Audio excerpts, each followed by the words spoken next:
Hello guys, welcome back to micro online service Aastha. दोस्तों, आप सभी का बहुत बहुत स्वागत है। आज की इस वीडियो में हम बात करने वाले हैं पंचायत एवं ग्रामीण विकास के तरफ से यहाँ पर ग्राम पंचायत सचिव की भर्ती आ चुकी है, जिसका नोटिफिकेशन आप यहाँ पर देख सकते हैं। पूरी जानकारी मैं आपको एक्सप्लेन करने वाला हूँ, कौन कौन इसमें फॉर्म भरने वाले हैं और क्या क्या इसमें योग्यता लगेगी, क्या क्या पात्रता लगेगी, सारी जानकारी मैं आपको बताने वाला हूँ। यहाँ पर देखेंगे इसमें दिनांक दी गई है 11 नवंबर 2025 को ये पत्र जारी किया गया है और इस पर मुहर भी लगा दी गई है सरकार की तरफ से। ईएसबी एमपी ईएसबी की तरफ से जो पोर्टल रहता है एमपी ईएसबी पोर्टल, उसी के माध्यम से आपकी एग्जाम को कंडक्ट कराया जाएगा। अब इस भर्ती में कौन कौन सी नई नई जानकारियां हैं, कौन कौन इसमें पात्रता रखते हैं, ये सारी जानकारी मैं बताने वाला हूं। लेकिन एक बात का ध्यान रखिएगा, जो मेन जानकारियां है वही मैं आपको बताने वाला हूं। सभी जाति सभी वर्ग के लोग इसमें फॉर्म भर सकते हैं। यहाँ पर देखेंगे एक एक जानकारी एक्सप्लेन करने वाले हैं। देखिए दोस्तों, पंचायत सचिव की भर्ती के लिए भर्ती प्रक्रिया निम्न प्रकार से रहेगी। रिक्तियां क्या रहेगी, पात्रता परीक्षा कैसी होगी और सभी जिला स्तर पर निम्नलिखित प्रक्रिया की जाएगी। तो यहाँ पर देखेंगे जिला पंचायत के मुख्य कार्यपालन अधिकारी भर्ती वर्ष की 1 जनवरी की स्थिति में अपने जिले में सचिवों की रिक्तियों की सूचना रोस्टर के अनुसार श्रेणीवाइज संचालक को भेजेंगे। यह जानकारी भर्ती वर्ष की 10 जनवरी तक कर्मचारी मंडल भोपाल को भेजा जाएगा, मतलब ईएसबी पोर्टल को भेजा जाएगा। यहाँ पर देखेंगे 15 जनवरी तक, देखिए 15 जनवरी तक लगभग आपके फॉर्म स्टार्ट भी हो जाएंगे फॉर्म भरना।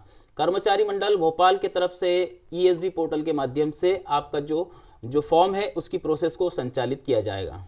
अब देखिए पूरे मध्य प्रदेश के लिए ये वैकेंसी है, तो यहाँ पर आपके पदों की संख्या आप यहाँ पर देख सकते हैं। एक एक करके आप यहाँ पर स्क्रॉल करेंगे तो आपके सामने आपके जिले के अनुसार उसके जस्ट सामने आप देखेंगे तो आप अपने जिले के जितने भी पद दिए गए हैं वो यहाँ पर आप इस लिस्ट में आप यहाँ पर देख सकते हैं। तो इस प्रकार से यहाँ पर टोटल जितने भी जो पद दिए गए, देखिए टोटल इसमें पद की बात करें तो टोटल पद आपके रहेंगे 23,011 टोटल पद रहेंगे। ये ऑल एमपी के पद है, तो यहाँ पर अपने जिले के अनुसार आपको यहाँ पर देखना रहेगा। ठीक है, अपने वेतनमान का एक्सप्लेनेशन आपको समझ लेना है। वर्गीकरण और वेतनमान किस प्रकार से वर्गीकरण रहेगा, यहाँ पर पद दिया गया और यहाँ पर स्तर दिया गया है।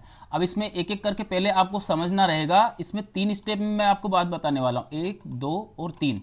इस प्रकार से 3 स्टेप में आपको समझ। यहाँ पर देखेंगे स्तर 1 क्या रहेगा। स्तर 1 के अनुसार सचिव के रूप में कार्यभार ग्रहण करने की तारीख से अगले 2 वर्ष तक की सेवा आप देंगे, तब तक आपको मिलेगा 10,000 रुपये प्रति माह, मतलब आपको 10,000 रुपये प्रति माह के अनुसार पैसा मिलेगा। अब बात करते हैं हम सेकेंड स्टेप की। ठीक है, तो यहाँ पर मैंने आपको 3 स्टेप बताई थी, तीनों ही जानकारियाँ आपको समझ लेना। तो यहाँ पर सेकेंड स्टेप में क्या रहेगा वो समझ लेना। स्तर 2 2 वर्ष की सेवा पूर्ण होने के पश्चात नियम कंडिका के अनुसार आपको मिलेगा, 2 वर्ष आपके यहाँ पर पूरे हो रहे हैं जब तक आपको मिलेगा 10,000 रुपये प्रति माह के अनुसार पैसा।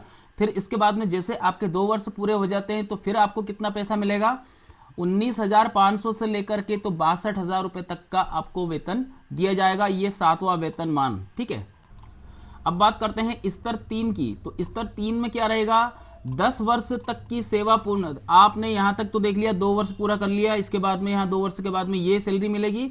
और जैसे आप 10 वर्ष पूरा कर लेते हैं पोस्ट पर रहने के बाद में, तो आपकी जो सैलरी रहेगी वो मिलेगी फिर आपको 23,500 से लेकर के तो 80,500 रुपये तक की आपको सैलरी दी जाएगी। देखिए पात्रता का मतलब ये होता है कि अगर आपने 10 साल पूरा कर रहे हैं, उसमें किसी भी प्रकार की कोई बाधा नहीं आती है, आपका व्यवहार अच्छा रहा है, आपके खिलाफ किसी प्रकार की कोई कंप्लेन वगैरह नहीं हुई है, तो आपको यहाँ पर ये पात्रता रहेगी और इसी पात्रता के अनुसार ये सैलरी आपको दी जाएगी। देखिए शैक्षणिक अर्हता क्या है। शैक्षणिक अर्हता का मतलब होता है एजुकेशन। अब ये आप सचिव का फॉर्म भरना चाह रहे हैं, ग्राम सचिव पंचायत सचिव का आप फॉर्म भरने जा रहे हैं, तो इसमें आपको एजुकेशन क्या क्या लगने वाली है और आयु सीमा क्या क्या रहेगी। इसमें देखिए काफ़ी सारे ऑप्शन दिए गए हैं, लेकिन आपको मैं 3 स्टेप में इसमें भी बताने वाला हूँ। पहले आपका का के बाद में इसमें 2 ऑप्शन दिए गए हैं, इसके बाद में खा के अंदर भी 2 ऑप्शन दिए गए हैं, इसी प्रकार से गा के अंदर भी 2 ऑप्शन दिए गए। एक एक ऑप्शन को हम समझ लेते हैं। सबसे पहले हम बात करेंगे का। ठीक है, का में दिया गया है किसी भी मान्यता प्राप्त विश्वविद्यालय से आपके पास स्नातक उपाधि मतलब ग्रेजुएशन होना चाहिए और उसके साथ में सीपीसीटी होना चाहिए, तो आप यहाँ पर अप्लाई कर पाएंगे। इसमें आपकी आयु क्या रहेगी, आयु आपको समझ लेना है 21 से लेकर के 35 वर्ष तक की आयु इसमें दी गई है। और अगर आप रिजर्व कैटेगरी से हो, जैसे एसटी, एससी, ओबीसी, दिव्यांगता में हो या पहले से गवर्नमेंट सर्विस में आप हो, तो आपको 5 वर्ष की अलग से इसमें छूट भी दी जाएगी। अब बात करते हैं यहाँ पर जो खा ऑप्शन रहता है, इसके ऊपर समझ लेना है। इसमें दिया गया यदि अभ्यर्थी इन नियमों में परिवर्तन से पूर्व, नियम परिवर्तन कुछ हुए हैं इसमें, तो नियम परिवर्तन से पहले जीआरएस का मतलब होता है सहायक सेक्रेटरी, जो पहले अभी जो सहायक सेक्रेटरी है उनकी बात कर रहे हैं, तो जीआरएस का मतलब होता है सहायक सेक्रेटरी। अगर आप रोजगार सहायक सेक्रेटरी हैं तो उनके लिए यहाँ पर ये नियुक्ति दी गई है। अब इसमें क्या क्या है, अगर आप रोजगार सहायक है तो यहाँ पर माध्यमिक शिक्षा मंडल से सिर्फ आपके पास 12वीं आपके पास होना चाहिए, लेकिन सीपीसीटी तो आपको भी लगाना होगा, सीपीसीटी आपको भी जरूरी है। अब बात करते हैं ऑप्शन ग मतलब सी, यदि अभ्यर्थी इन नियमों के परिवर्तन के पश्चात, नियम के परिवर्तन के पश्चात अगर आप रोजगार सहायक या फिर रोजगार सेक्रेटरी की आपने अगर वैकेंसी के ऊपर आप अभी पदस्थ हैं, पहले से मतलब अभी है, इसके बाद में जब परिवर्तन हुआ है उसके बाद में है, तो यहाँ पर देखेंगे मान्यता प्राप्त संस्था से आपके पास स्नातक उपाधि होनी चाहिए और कंप्यूटर की दक्षता मतलब सीपीसीटी हिंदी में आपको होना चाहिए आपके पास, तो ही आप यहाँ पर फॉर्म को भर सकेंगे। अब बात करेंगे जीआरएस कोटे के लिए। जीआरएस का मतलब होता है वही जो सहायक सेक्रेटरी रहते हैं उन्हीं की बात करें, तो उनके लिए यहाँ पर आयु सीमा में 50 वर्ष तक की आयु वाले भी इसमें फॉर्म को अप्लाई कर पाएंगे। अब देखिए एक नज़र वापस से मैं पूरी जानकारी एक नज़र वापस से आपको बताना चाहूँगा। देखिए यहाँ पर आप अगर फ्रेश कैंडिडेट हैं तो आपके सामने यहाँ पर ये वाला ऑप्शन फुलफिल होता है, मान्यता प्राप्त संस्था से स्नातक होनी चाहिए और सीपीसीटी हिंदी में आपके पास होना चाहिए। नंबर बी में होता है अगर आप सहायक सेक्रेटरी हैं और सहायक सेक्रेटरी के पद पर अभी आप सहायक सेक्रेटरी के पद पर अगर अधीनस्थ है लेकिन नियम परिवर्तन से पहले, तो आपको यहाँ पर 12वीं होना चाहिए और सीपीसीटी होना चाहिए, ठीक है। और इसके बाद में यहाँ पर आपने जिन ऐसे अभ्यर्थी जिन्होंने नियम परिवर्तन होने के पश्चात अगर आप सहायक सेक्रेटरी की पोस्ट पर अगर आपने पदस्थ हैं तो फिर आपको यहाँ पर मान्यता प्राप्त संस्था से स्नातक लगेगा और वही आपको सीपीसीटी भी देना होगा। तो ये सारी जानकारी आज मैंने आपको कंप्लीट बताया है। अब इसके बाद में जो मेन जानकारियां और भी है तो वो भी आपको समझ लेना है। देखिए अब देखिए ये जो आदेश है ये कब जारी हुआ है, इसकी पूरी समय सारणी आपके सामने मिल जाएगी, कब इसका प्रारूप तैयार किया गया था, ये पूरा यहाँ पर आप टाइम टेबल को देख सकते हैं। अब देखिए यहाँ पर रोजगार सहायक की बात कर लेते हैं। अगर आप रोजगार सहायक हो तो आपको यहाँ पर 50% तक का इसमें कोटा दिया गया है, लेकिन इसमें क्या क्या टर्म्स एंड कंडीशन दी गई है वो आपको समझ लेना। ग्राम रोजगार सहायक के रूप में अगर आपने 5 साल तक की सेवा दी है तो आप यहाँ पर आपको सफलतापूर्वक प्रावधान दिया जाएगा।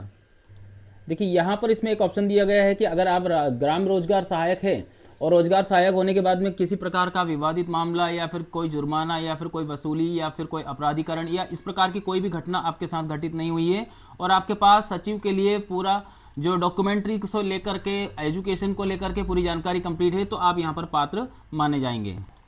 अब इस भर्ती को लेकर के और भी कुछ यहाँ पर पात्रता इसमें दी गई है, तो यहाँ पर देखेंगे शैक्षणिक अर्हता और इसमें जो भी पात्रता दी गई है वो आपको समझ लेना। सबसे पहली इसमें पात्रता दी गई है मध्य प्रदेश का वास्तविक स्थायी निवासी होना चाहिए, तो आप यहाँ पर फॉर्म भरेंगे। और इसके बाद में कोई भी अभ्यर्थी जिनकी 2 या 2 से अधिक जीवित संतान हो, जिनमें से एक का जन्म 26 जनवरी 2001 या फिर उसके बाद में हुआ हो तो आवेदन कर सकेंगे। नंबर 2 पर देखेंगे राज्य सरकार के द्वारा जो नियम तालिका है उसके अनुसार आपका जो विवाह को लेकर के, आपकी जो शादी को लेकर के, यहाँ पर विवाह को लेकर के आयु के अनुसार ही अगर आपका विवाह है तो आप यहाँ पर आवेदन कर सकेंगे। जिस नैतिक और अधमता और यहाँ पर किसी भी अपराध के कारण से कोई दोषी ठहराया गया हो तो आप यहाँ पर आवेदन नहीं करेंगे। ऐसे व्यक्ति जिनको दिवालिया घोषित कर दिया गया हो वो आवेदन नहीं कर पाएंगे। मानसिक रूप से अस्वस्थ होने पर भी आप यहाँ पर आवेदन नहीं कर पाएंगे। तो दोस्तों आज के लिए इतना ही। वीडियो अच्छा लगे तो एक लाइक करके चैनल को सब्सक्राइब करें, वीडियो को लाइक करें। धन्यवाद आप सभी का वीडियो देखने के लिए। आपका दिन शुभ रहे। जय हिंद।